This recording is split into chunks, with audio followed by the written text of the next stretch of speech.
I remember when I was learning how to sell back in 2017, I was hearing about all these different sales tactics, and it was quite confusing knowing which ones to use. Since then, at our company at onecallclosers.com, we've taken over 300,000 sales calls, and with that much volume, we've figured out exactly which sales tactics lead to higher close rates and more money in your pocket. So let's rank all the most popular ones from moneymaker to not so good, starting with the recap and label of the call. The reason why you want to restate in the discovery portion of the call is because this is where you're building trust. And nothing adds trust quicker than when you can explain the prospect situation better than they can explain it. So if they tell you all this information about what they're going through, the pain points in their life, and all the things that they're frustrated about, and then you turn around and you recap that and you label that with your own diagnosis and you're spot on, the prospect's gonna either do two things at that point. They're either gonna say, oh my gosh, that's exactly it. Like, that's exactly right. Now, if you get an exactly right or some response like that, that means you're in tight rapport with the prospect. Or when you recap their situation,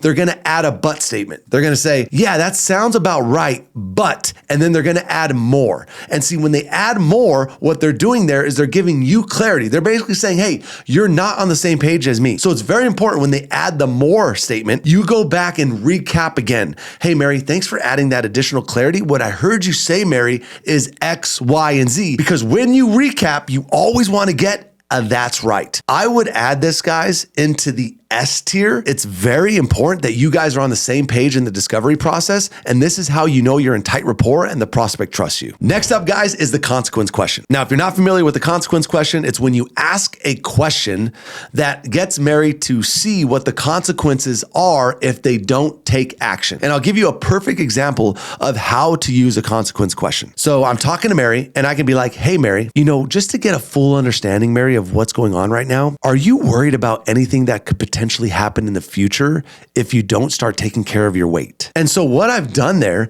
is I've gotten Mary to consider what the future might look like if she does not start taking care of her weight. And now she only has two options. She could either say, well, I don't really care if I don't take care of my weight. Well, if that's the case, guys, then get this person off the phone because there's no problem to be solved. But more than likely what Mary's going to do, she's going to say, well, yeah, I am worried. I'm worried that I'm not, I might have a stroke. I might have a heart attack. I'm worried that I'm not going to have energy for my kids. I'm worried that I'm never going to fit in the clothes that I want to be able to wear. So if they're on the call with you, they might not be thinking about what the future might look like if they continue down the road they're on. That's why you would use a consequence question. I personally believe the consequence question is a very powerful tool if you want to get somebody to move and take action. So I would add this tactic and technique into the S tier.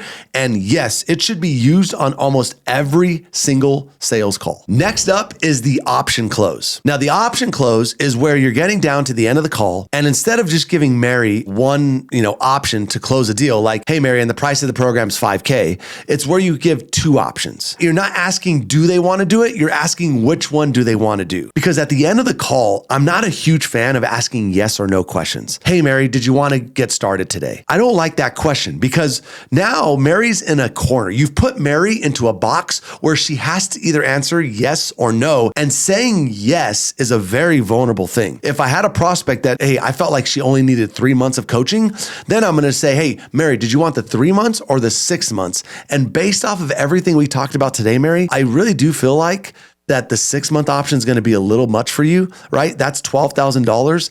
I don't think you need that. I think based off of everything we talked about today, Mary, you need the 3 months option, which is going to be $5K. I was able to anchor a high price point and then give a recommendation to Mary on a lower option that sounds much cheaper. And so what I would say, closing a lot of deals, is that the option close is a very powerful tool, but it's not going to apply to everybody. It's only going to apply to you when you have more than one option or one program to sell that has multiple variations. So because of that, I'm going to put this, guys, under the A tier. You should definitely use the option close if you have more than one program and you want to persuade Mary into one over the other using the tactic that I shared earlier. Next up is boosting the prospect's ego. And this, guys, is where you state an identity of the prospect to have them self-identify with somebody that you want them to be like. So I'll give you a perfect example of this that I saw in a call the other day from one of our closers at onecallclosers.com. At the end of the call, this lady gave an objection saying that money was very tight. And so what this particular closer did is he used this tactic where he appealed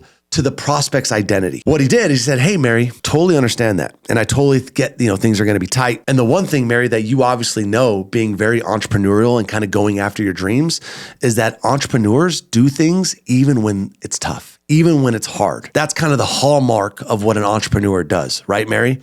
And this lady agreed. She said, you know what? You're right. Like, yeah, that is what an entrepreneur does. And so you can use this tactic very powerfully in a call whenever you get the sense that a prospect wants to identify as somebody, right? They want to identify as a mom. They want to identify as an entrepreneur. They want to identify as a high achiever. They want to identify as somebody that gets after it. You repeat back that identity to them, and then whatever comes out of your mouth next, they're going to take with more authority because now you've set it up and framed it by appealing to their identity. I would say this is a very powerful tactic, guys, when you use it right. And I would definitely put this tactic into the S tier. And I would say you're probably going to use this tactic mostly when overcoming resistance and objections at the end of the call. Very powerful. Next up is the price anchor. The price anchor is a powerful technique where you state a higher price first and then you state a lower price after. The reason why you want to do that on a call is because when I say a high price of, let's just say $100,000, the prospect is now anchored in $100,000. And so when I give them the actual price of the program of, let's just say,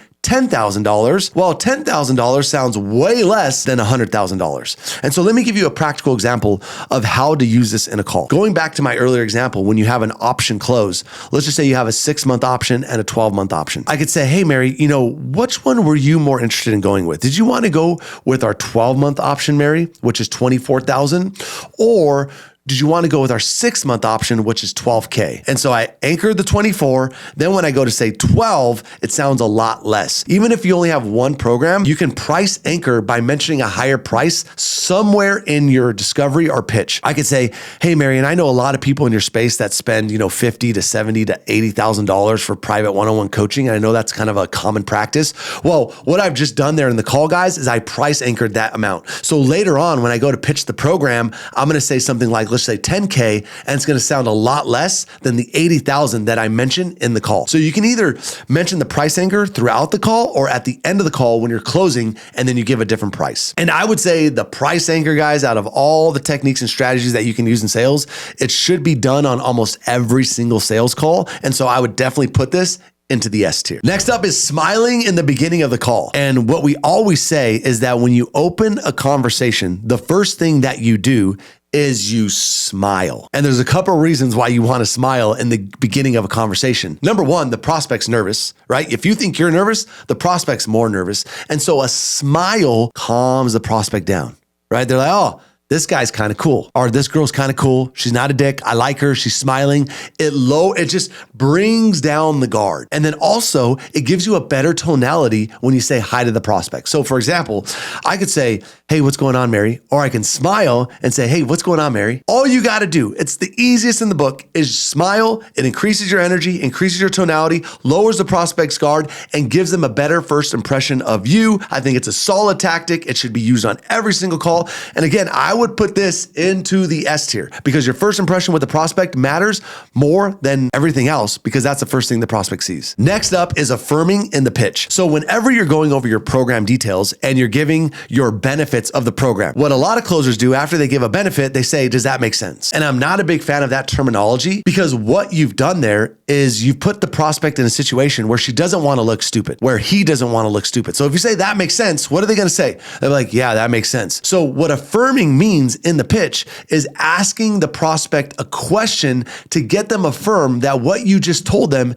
is valuable. I could say at the end of my, pillar, let's just say I said, hey, John, in this program, one thing that we pride ourselves on is just constant support. And the last thing that we want to have happen, John, is when you're going through the program, you're going to start building your business, and every new milestone, you're going to need some support because you're going to hit new problems that you didn't know were there. And we want to be able to pair you with a coach that as you grow and you hit those new problems, we are with you every step of the way to de-bottleneck it. And that'll just allow your business to grow that much faster. So that's the pillar. That's kind of like the pitch portion of it. And now I'm going to get John to affirm it.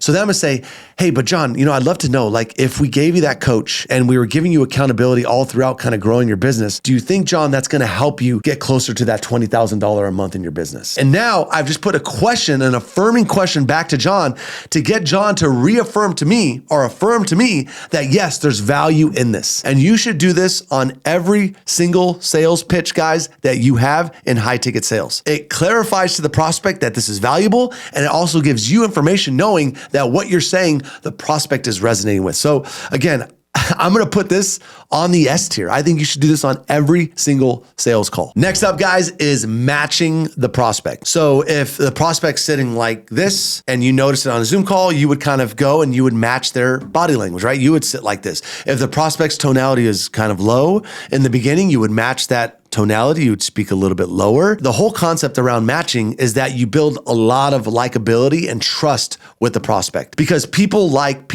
them. So if a prospect comes on a call and they're very low energy, they're like, hey, what's going on today? I'm not gonna be like, hey, what's up, John? Hey, how you doing over there, man? Like, how's the day going? Because John is more of like an even keel. He's more kinesthetic. I'm gonna notice it. I'm gonna bring down my energy and I'm gonna speak in John's natural, in his energy. These terminologies, these phrasings, their body language, you can match all of that. You create a subconscious environment of safety, and that helps you close. I would say this is extremely, extremely important, but I'm going to put it in the A tier. And the reason why I'm not going to put it in the S tier, guys, because I don't want you thinking too much about this tactic. Most times when you meet somebody, their energy is going to kind of rub off on you, and you're going to match them very naturally. So I don't want you to overthink this. So I'm going to put it in the A tier, but keep in mind that matching is a very powerful technique to build trust and safety in a given conversation. Next up is customizing the pitch. It's where when you pitch your program or service, you match your service to what the prospect said earlier in the call. Out of all the sales calls that I've reviewed over the years with onecallclosers.com, most times when they get down to the pitch, they do not customize it. So it's the same very basic, ordinary pitch that's in the script. We're going to give you accountability. We're going to give you modules. We're going to give you a Facebook group. We're going to give you this, but they don't explain how that Facebook group is going to solve their problem. So maybe in the discovery, they said one of the problems that they're dealing with, they've bought a program in the past, they get support in the beginning of the program, but as the program goes on, the support dies off. So now when you go into support with your program, you're going to say, and hey, John, I know what you said earlier is like when you get into a program or what you've experienced in the past is that you've gotten into these programs and first they kind of start out with a bunch of support. And then you notice as time wears off, support fizzles. Well, I just wanted to let you know, John, like in our program, our support is actually backwards. So what we do in the beginning, because you're just getting started, John, is we pair you with external accountability.